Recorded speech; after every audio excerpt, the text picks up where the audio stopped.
Asante kwa sababu ya PS wetu Profesa Marini.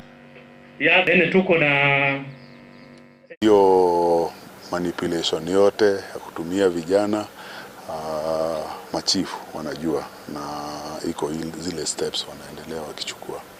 Wanataka kutuambia kwa Kenya si kuvunja sheria, juu labda hiyo rungu ni ya kuchunga mbuzi, lakini kutembea na rungu kwa mkutano wa kisiasa tunajua inaweza ikakuwa na maana nyingine, na ile kitu tunataka kufanya juu hatutaki pia kuumiza vijana wetu ni kuwa disarm, na ndio hao watu wetu wa polisi na watu wa ngao wameendelea kufanya hivyo. Wamewaita na wamewaonya, na ndio unaona hiyo sasa imeendelea kupungua juu wanaendelea wakiwafuata.